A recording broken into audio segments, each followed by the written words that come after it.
Hello everyone, welcome back to my channel. और आज के इस वीडियो में हम लोग पढ़ने वाले हैं partial pre rendering. Partial pre rendering is first of all introduced in Next.js 14. So let me write down the heading that we are going to learn the partial pre rendering. So partial pre rendering को समझने से पहले हम लोग समझते हैं कि dynamic rendering कैसे वर्क करता है। सपोज करो कि ये आपका एक सर्वर है और इस सर्वर से यूज़र कुछ रिक्वेस्ट करना चाहता है कि मुझे कुछ पेज चाहिए होगा, तो यहाँ से रिक्वेस्ट सेंड करेगा and here is our request. और जैसे ही रिक्वेस्ट करेगा तो सपोज करो कि ये आपके पास सर्वर के पास पेज पड़ा हुआ है यहाँ पे। So it will request this page and this page will be served to the client.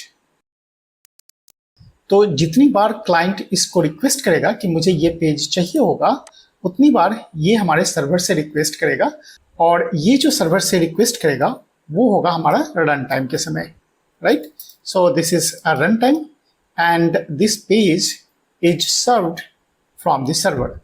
तो जितनी बार हमारा क्लाइंट रिक्वेस्ट करेगा इस पेज को, उतनी बार ये एक न्यू पेज क्रिएट करेगा और इस न्यू पेज को यहाँ पे वो सर्व करेगा, right. So this is suppose second page.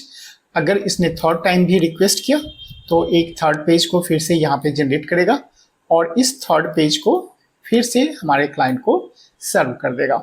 So every time whenever the client request a page, that page is generated at the server side and the page is supplied to the client. So this is called the dynamic rendering. और dynamic rendering हम लोग क्यों कर रहे हैं? क्योंकि जितनी बार client request करेगा उतनी बार हो सकता है कि वो न्यू पेज के लिए रिक्वेस्ट कर रहा होगा, राइट। और न्यू पेज जो जनरेट होगा वो डायनेमिक डेटा के ऊपर में डिपेंड करेगा। तो अगर सपोज करो कि हमारे पास एक है रजिस्ट्रेशन नंबर, तो पहली बार उसने रजिस्ट्रेशन नंबर रिक्वेस्ट किया 90, तो इस 90 रजिस्ट्रेशन वाले के लिए एक पेज जनरेट करेगा और जिस स्टूडेंट का रजिस्ट्रेशन नंबर 90 होगा उसका एक पेज जनरेट करेगा और फिर क्लाइंट को सर्व करेगा। नेक्स्ट टाइम में सपोज करो कि इसने बोला कि मुझे चाहिए रजिस्ट्रेशन नंबर 122 का डिटेल्स। सो इस टाइम भी सर्वर क्या करेगा कि 122 वाले का डेटा पेज करेगा सर्वर से और एक पेज जनरेट करेगा और पेज को फिर से सप्लाई कर देगा क्लाइंट के पास। सो ये जितना भी पेज जनरेट हो रहा है ना, हर टाइम एक न्यू पेज जनरेट हो रहा है और न्यू इंफॉर्मेशन आ रहा है पेज के पास। So that is called the dynamic rendering. अब सेकेंड पार्ट हम लोग समझते हैं कि स्टैटिक रेंडरिंग कैसे काम करती है।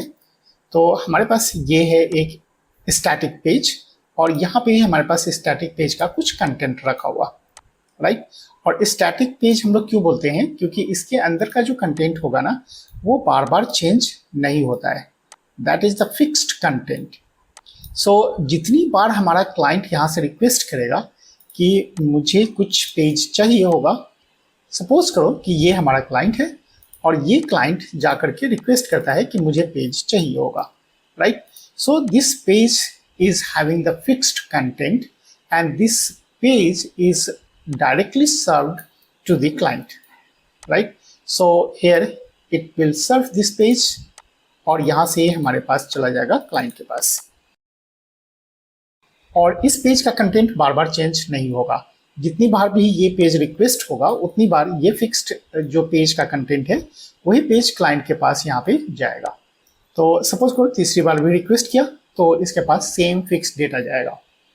और ये जो स्टैटिक कंटेंट होता है वो कंटेंट हमारा जो Next.js है वो बिल्ड टाइम ही जनरेट कर लेता है। तो ये जो होगा ये डायनेमिक नहीं होगा, मतलब रन टाइम के टाइम में नहीं होगा, बल्कि ये हमारा जो पेज जनरेट होगा वो होगा बिल्ड टाइम के टाइम में। और बिल्ड टाइम के समय जब हमारा पेज जनरेट होता है उसके बाद में इस पेज को वो पुश कर देता है एज नेटवर्क के ऊपर में, right. So this is pushed at the edge server. अब ये जो स्टैटिक कंटेंट है वो कहाँ पे चला गया? आपका एज सर्वर के पास। और एज सर्वर क्या करेगा कि जैसे ही क्लाइंट हमारा कोई भी पेज रिक्वेस्ट करेगा जो बिल्ड टाइम के टाइम में ऑलरेडी बिल्ड हो चुका है, उसको सर्च करेगा एज सर्वर के पास में, जो भी आपका नियरेस्ट लोकेशन होगा उस सर्वर से आपको इमीडिएटली ये सर्व कर देगा।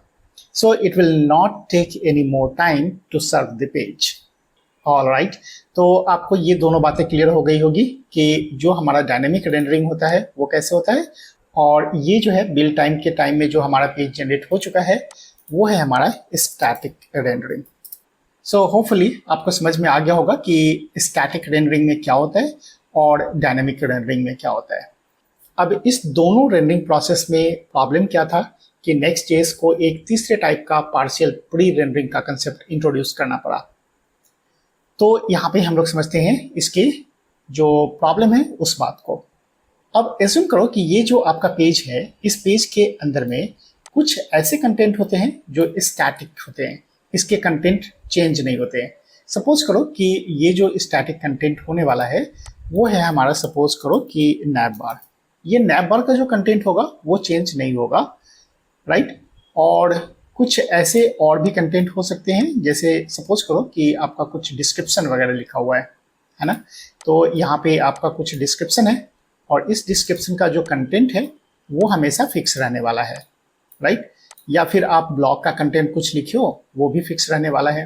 लेकिन कुछ ऐसे लोकेशंस हैं जहाँ पे आपको जो कंटेंट मिलने वाला है वो डायनेमिकली रेंडर होकर के मिलने वाला है।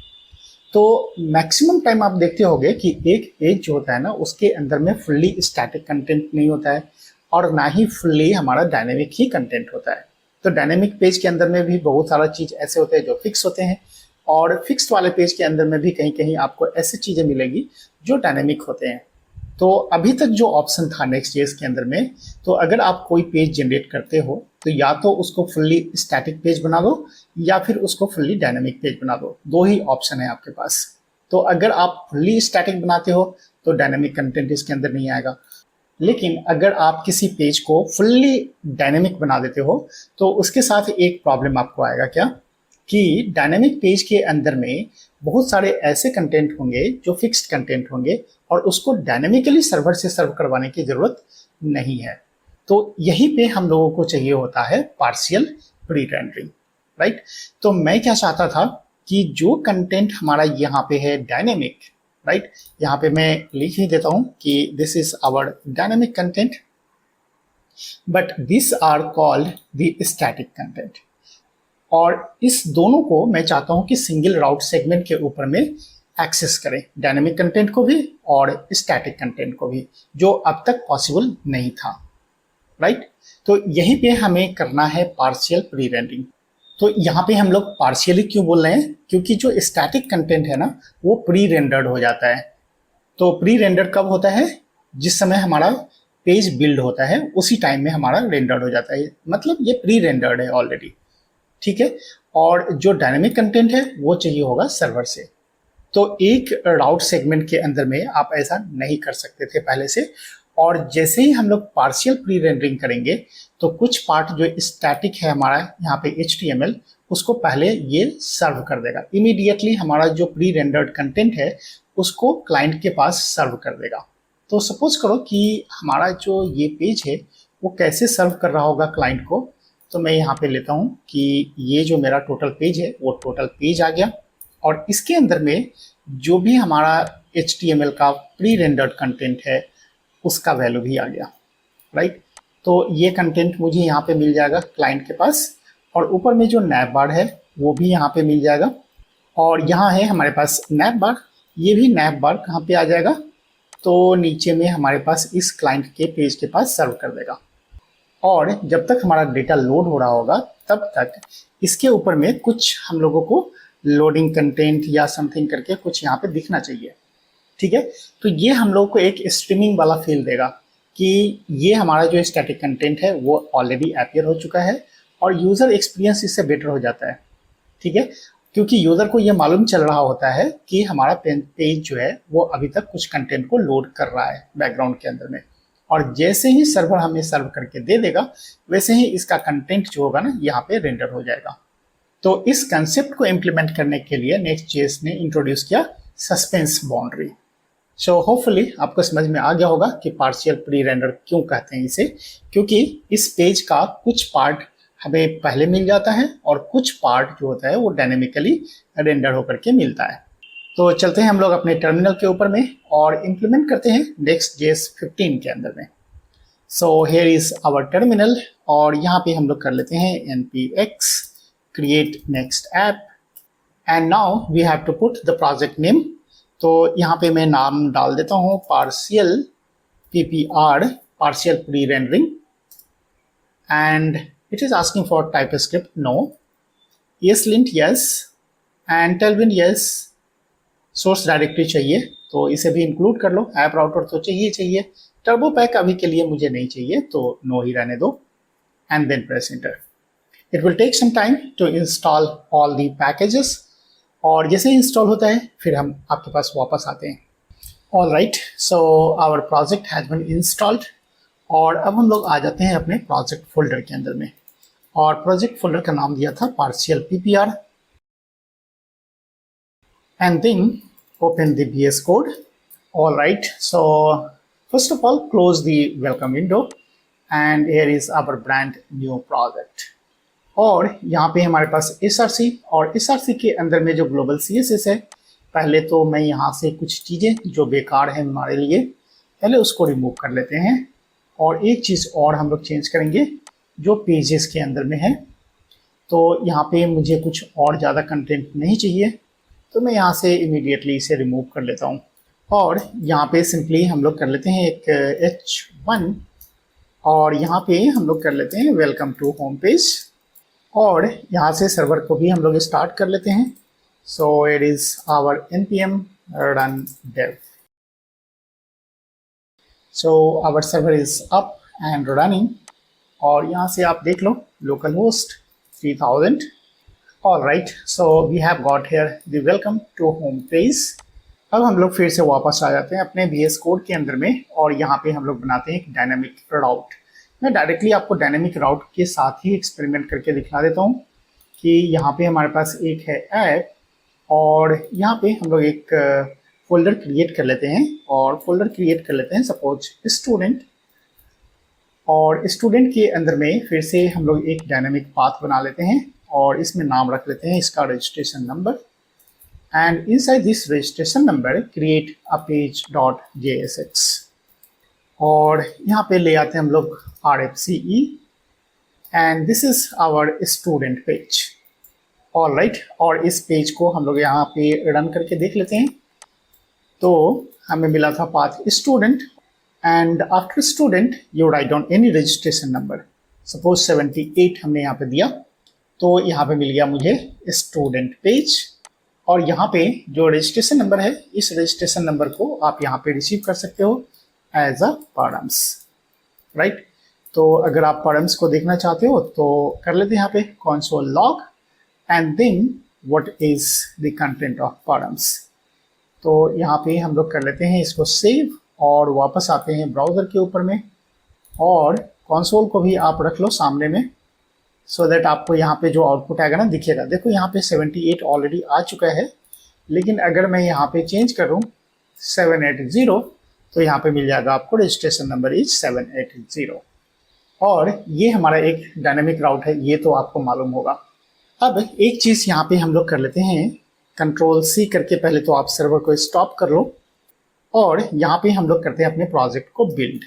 सो npm run build और बिल्ड करके मैं आपको दिखलाना चाहता हूँ यहाँ पे कि जो स्टैटिक पेज है और डायनेमिक पेज है वो आपको दिखता है या नहीं दिखता है.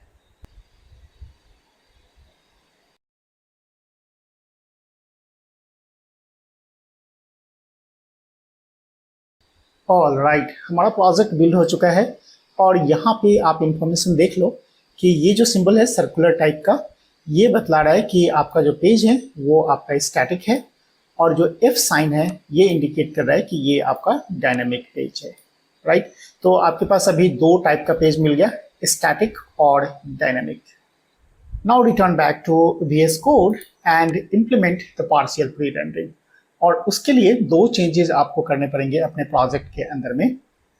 एक, यहाँ पे आ जाओ आप प्रोजेक्ट स्ट्रक्चर में और यहाँ पे आपको मिलेगा next.config.mjs और यहाँ पे जो नेक्स्ट कन्फिग है इसके अंदर में आपको कन्फिग्रेशन सेटअप करना पड़ेगा. तो यहाँ पे मैं चेंज कर लेता हूँ और यहाँ पे मैं करता हूँ एक्सपेरिमेंटल एंड एक्सपेरिमेंटल के अंदर में आपको एक प्रॉपर्टीज इनेबल करना है PPR and PPR should be incremental. तो यहाँ पे आप डाल दो incremental because the partial pre-rendering was introduced in Next.js 14 and it is incrementally adopted in Next.js 15 also. और इसके बाद आपको जिस पेज को पार्शियली रेंडर करना है उसके अंदर में एक इंफॉर्मेशन और ऐड करना पड़ेगा। तो पहले तो मैं इसे क्लोज कर लेता हूं और क्या ऐड करना है तो यहाँ पे आप आ जाओ, पहले तो इसे रिमूव कर लो और यहाँ पे आपको कर देना है export const and experimental underscore PPR is equals to true. ये बाय डिफॉल्ट फॉल्स रहता है, तो जिस पेज को आप पार्शियली रेंडर करवाना चाहते हो तो उसके लिए आपको ये इंफॉर्मेशन ऐड करना पड़ेगा कि इस पेज को मैं पार्शियली रेंडर करना चाहता हूँ, राइट। तो इसके अंदर में आपके पास कुछ स्टैटिक कंटेंट भी हो सकते हैं और कुछ डायनामिक कंटेंट भी होंगे। तो स्टैटिक और डायनामिक के लिए आप आ जाओ ऐप के अंदर में और ऐप फोल्डर के अंदर में एक बना लो आप कंपोनेंट फोल्डर, और इस कंपोनेंट के अंदर में आप बनाओ दो टाइप का कंपोनेंट। एक के अंदर में आप रखो स्टैटिक कंटेंट और दूसरे के अंदर में रखो डायनेमिक कंटेंट। तो मैं यहाँ पे कर लेता हूँ कंपोनेंट का नेम ही रख लेता हूँ स्टैटिक कंपोनेंट डॉट JSX, और एक और हम लोग बना लेते हैं dynamic component dot JSX।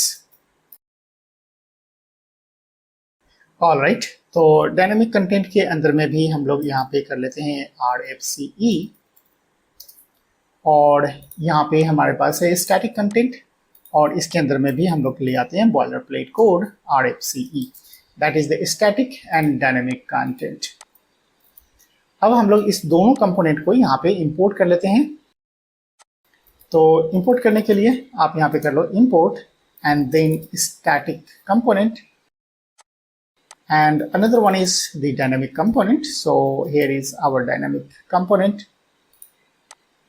All right, और इस div के अंदर में हम लोग दोनों को यूज कर लेते हैं static and dynamic को। So here is our static component and this one is our dynamic component. तो अभी तो कोई ज़्यादा फर्क पड़ेगा नहीं क्योंकि हम लोगों ने अभी कुछ भी डायनेमिक कंटेंट इसके अंदर में लिखा नहीं है, राइट। दोनों में अभी स्टैटिक ही है। तो यहाँ पे हम लोग रिजल्ट देख लेते हैं कि आउटपुट क्या मिल रहा है। 780 है यहाँ पे, और अभी सर्वर हमारा शायद स्टॉप है, तो पहले तो आप सर्वर को स्टार्ट कर लो। So npm run dev and then come back to browser, और यहाँ पे हम लोग कर लेते हैं refresh. All right, so we have got here the static content and here is our dynamic content.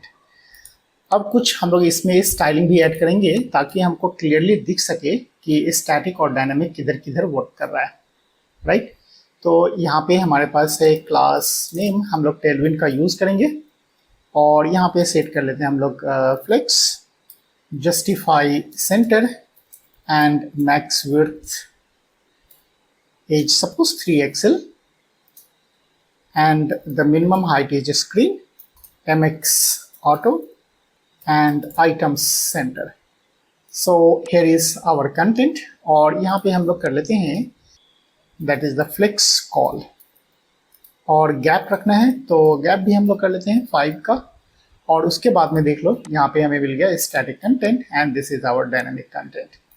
Alright, अब जो डायनेमिक रेंडर करना है हम लोगों को डेटा को, तो डायनेमिक कंपोनेंट के अंदर में आ जाओ और यहाँ पे हम लोग कुछ इंप्लीमेंट करेंगे कि सर्वर से कुछ डेटा को फेच करके लाओ, API से कुछ डेटा को लाओ, so that it will take some time, और जितना देर वो टाइम लगेगा डेटा लाने में तब तक मुझे कुछ फॉल बैक में डिस्प्ले करवाना पड़ेगा, राइट। तो हम लोग यहाँ पे क्या करेंगे कि जो पेज है इस पेज के अंदर में आएंगे और यहाँ पे डायनामिक कंटेंट को रैप कर देंगे सस्पेंस कंपोनेंट के अंदर में, जो हमें इंपोर्ट करना है रिएक्ट के अंदर से, और इसके अंदर में मैं इसे रैप कर देता हूँ, और यहाँ पे हमें डालना है फॉल बैक कंपोनेंट। तो यहाँ पे डाल देते हैं हम लोग फॉल बैक। फॉल बैक में क्या करना है आपको कि जो कंपोनेंट का आप यहाँ पे रेंडर करोगे ना, वो कंपोनेंट यहाँ पे तब तक डिस्प्ले करेगा जब तक कि सर्वर से कुछ डेटा आ नहीं जाता है, राइट। और जैसे ही सर्वर से डेटा आएगा तो फॉल बैक का कंपोनेंट हट जाएगा और उसके जगह पर हमारा जो भी डायनामिक डेटा होगा वो डेटा आ जाएगा। ऑल राइट, तो यहाँ पे मैं डाल देता हूँ कि यहाँ पे तो जनरली क्या करते हैं हम लोग, कुछ स्केलेटन वगैरह बना करके रखते हैं या कुछ लोडिंग कंटेंट वगैरह बना करके रखते हैं। तो आप डायरेक्टली यहाँ पे लोडिंग भी कर सकते हो, लेकिन मैं यहाँ पे क्या करता हूँ कि एक कंपोनेंट को ही रेंडर करवा लेता हूँ। तो यहाँ से आप डाल सकते हो स्केलेटन, और स्केलेटन नाम का कंपोनेंट तो मैंने बनाया नहीं, तो कंपोनेंट के अंदर में आ जाओ और आप यहाँ पे बना लो स्केलेटन डॉट JSX, और यहाँ पे हम लोग कर लेते हैं RFCE, और यहाँ पे मैं डाल देता हूँ, और यहाँ पे मैं डाल देता हूँ यूजर डेटा लोडिंग। तो मैं यहाँ पे सिंपल सा लिख दे रहा हूँ यूजर डेटा लोडिंग। अगर आप लोग चाहो तो कुछ अच्छे साइज स्केलेटन डाउनलोड करके और यहाँ पे रेंडर करवा सकते हो, राइट। तो हम लोगों को केवल समझना है कि किस तरह से स्केलेटन वर्क करता है या फॉलबैक कैसे काम करता है। तो केवल मैं यहाँ पे स्टाइलिंग को छोड़ करके बाकी कंटेंट लिख दिया हूँ, स्टाइलिंग आप लोग खुद कर लेना। ऑल राइट, तो इस स्केलेटन को मुझे यहाँ पे इंपोर्ट करना पड़ेगा, तो मैं यहाँ से इंपोर्ट कर लेता हूँ स्केलेटन। ऑल राइट, और अब रह गया कि डायनामिक कंटेंट हमारा जो है वो क्या होगा। तो इस कंपोनेंट के अंदर में आ जाते हैं डायनामिक कंपोनेंट के अंदर में, और इसे अभी ज़रूरत नहीं है तो मैं रिमूव कर लेता हूँ। ऑल राइट, और डेटा को लाने के लिए मैं यहाँ पे टेम्पररी यूज़ कर लेता हूँ जेसन प्लेस होल्डर को। तो यहाँ से हम लोग ओपन कर लेते हैं जेसन प्लेस होल्डर, और इसके ऑफिशियल साइट पे आ जाओ, और यहाँ से मैं कुछ डेटा को लाना चाहता हूँ। तो एक काम करते हैं, यहाँ पे हमारे पास यूज़र और ये है यूज़र। तो इस URL को यहाँ से हम कॉपी करते हैं और वापस आते हैं अपने VS कोड के अंदर में, और यहाँ पे यूज़ करेंगे हम लोग fetch। तो यहाँ पे हम लोग कर लेते हैं const and then here is the user data and user data is equals to await and then fetch। और आपको मालूम है जैसे ही आप await करोगे तो ये जो फंक्शन होगा वो होना चाहिए async फंक्शन। तो यहाँ से हम लोग कर लेते हैं fetch, और जो भी हम लोगों ने यहाँ पे कॉपी किया था ना यूजर्स, उसको ले आते हैं, और ज़्यादा यूज़र लाने की ज़रूरत नहीं है। मैं यहाँ पे कर लेता हूँ जिसका ID 1 है, केवल उसी को लाना है, मतलब सिंगल डेटा। और साथ में हम लोग यहाँ पे सेट कर लेते हैं कि कैशिंग नहीं करना है इसका। तो यहाँ पे हम लोग एक और चीज़ ऐड कर लेते हैं कि कैश क्या रखना है, तो कैश इज़ नो स्टोर। और इसके बाद हम लोग यहाँ पे ले लेते हैं यूज़र, और user is equals to await and then user data dot JSON. All right, और यहाँ पे जो डायनामिक कंटेंट है इसके अंदर में मैं चाहता हूँ कि यूज़र डेटा को डिस्प्ले करें। तो हमारे पास तो सिंगल डेटा है, तो मैं डायरेक्टली यहाँ पे क्या करता हूँ कि जेसन डॉट स्ट्रिंगिफाई। केवल मैं आपको इन्फॉर्मेशन दिखाना चाहता हूँ, इसलिए मैं यहाँ पे कोई स्टाइलिंग ऐड नहीं कर रहा हूँ, राइट। तो यहाँ पे हम लोग किसको कर ले, यूज़र को, और यहाँ पे हम लोग कर लेते हैं क्लास नेम, और इसके लिए आप डाल दो बॉर्डर, और बॉर्डर हम लोग कर लेते हैं ग्रीन 700, और मार्जिन आप डाल दो यहाँ पे 5, और पैडिंग भी डाल देते हैं हम लोग 5 का। तो ये हो गया हमारा कंपोनेंट, एक डायनामिक कंपोनेंट। ये हमें डेटा ला करके देगा कहाँ से, तो जेसन प्लेस होल्डर से, जिसका यूज़र ID होगा 1, right. So it will access the data from the server at run time. Clear. और स्टैटिक कंटेंट के अंदर में तो कुछ भी नहीं है, यहाँ पे जस्ट एक स्टैटिक कंटेंट है। तो मैं यहाँ पे डाल देता हूँ थोड़ा सा स्टाइलिंग, तो क्लास नेम, और इसके अंदर में हम लोग कर लेते हैं टेक्स्ट सपोज 3XL, एंड यहाँ पे भी आप डाल दो मार्जिन 5, और पैडिंग हम लोग कर लेते हैं 5। ऑल राइट, तो यहाँ का स्टाइल लुक हो गया हमारा। और वापस आ जाते हैं अगर हम लोग पेज के ऊपर में, और देखते हैं यहाँ पे हमें मिला स्टैटिक कंटेंट और ये हमारा डायनामिक कंटेंट। तो अगर हम यहाँ पे रिफ्रेश करें तो देखो यहाँ पे लिख रहा है यूज़र डेटा लोडिंग, और इसका अगर फॉन्ट आपको छोटा दिख रहा होगा ना, तो मैं यहाँ पे कर लेता हूँ फॉल बैक वाले में, स्केलेटन है यहाँ पे, और स्केलेटन के अंदर में हम लोग कर लेते हैं class name, and then text कर लेते हैं हम लोग 3XL, एंड टेक्स्ट का कलर आप चेंज कर लो, टेक्स्ट का कलर हम लोग कर लेते हैं स्काई एंड स्काई 700। और फॉन्ट को रखना चाहते हो बोल्ड, तो फॉन्ट बोल्ड कर लेते हैं हम लोग, सेमी बोल्ड करते हैं। और वापस आते हैं, फिर से यहाँ पे हम लोग करते हैं रिफ्रेश, तो यहाँ एक आ रहा है यूज़र डेटा लोडिंग और चला गया। ऑल राइट, तो अब अगर हम लोग चलते हैं अपने टर्मिनल के ऊपर में और यहाँ से फिर से हम अपने सर्वर को स्टॉप करते हैं, और स्टॉप करने के बाद हम लोग फिर से इस प्रोजेक्ट को बिल्ड करते हैं, और बिल्ड करने के बाद देखते हैं रिजल्ट क्या मिलता है। सो npm run build।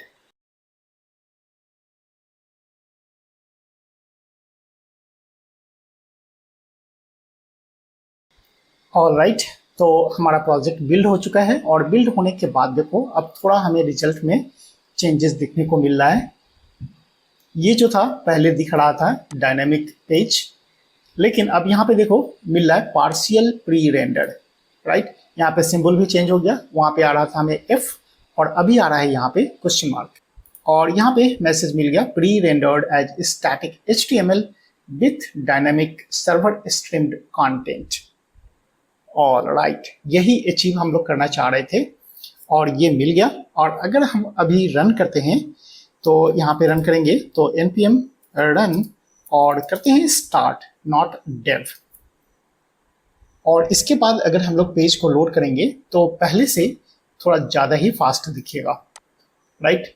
तो मैं यहाँ पे करता हूँ रन और यूज़र डाटा इमीडिएटली आएगा, राइट। अगर आप इस पे कुछ और भी चेंज करके देख लो, T7 user data and immediately it is loaded. तो यहाँ पे हमारे पास था स्टैटिक कंटेंट, और ऐसा कंटेंट आप और भी लिख सकते हो, और जैसे ही आपको डायनेमिक बनाना पड़ेगा तो आप यहाँ पे डायनेमिक कंटेंट क्रिएट कर लेना। कंडीशन अप्लाइड है यहाँ पे क्या कि this dynamic content should be wrapped inside this suspense boundary, right. और दूसरी चीज़ है कि जिस पेज को आप चाहते हो कि पार्शियली प्री रेंडर करवाएं, उसके अंदर में आपको ये लाइन ऐड करना पड़ेगा experimental PPR true, otherwise by default ये फॉल्स रहता है।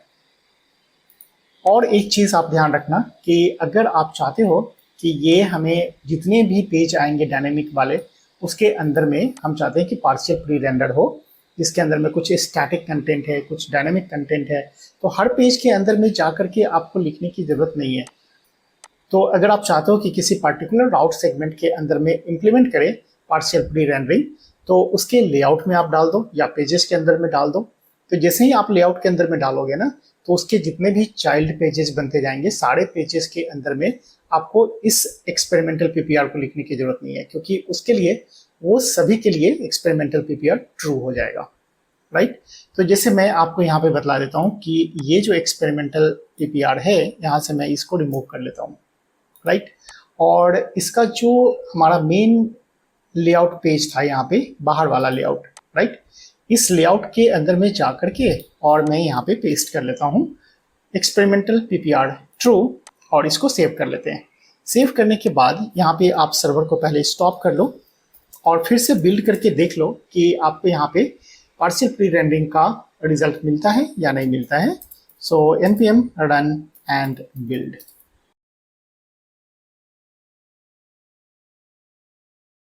ऑल राइट, तो आपको यहाँ पे दिख रहा होगा, फिर हमको मिल गया यहाँ पे रिजल्ट पार्शियल प्री रेंडर, जबकि हमने उस पेज के अंदर में ऐड नहीं किया है। यहाँ पे आप देख लो, यहाँ पे हमारे पास है पेज और इसके अंदर में कोई भी पार्शियल प्री रेंडर नहीं है, और इस पेज के अंदर में मैंने उस लाइन को हटा दिया एक्सपेरिमेंटल PPR ट्रू, फिर भी हमारा ये पेज पार्शियली रेंडर हो रहा है। ऑल राइट, तो इस वीडियो में हम लोग इतना ही रखते हैं, फिर मिलते हैं नेक्स्ट वीडियो में, तब तक के लिए बाय बाय।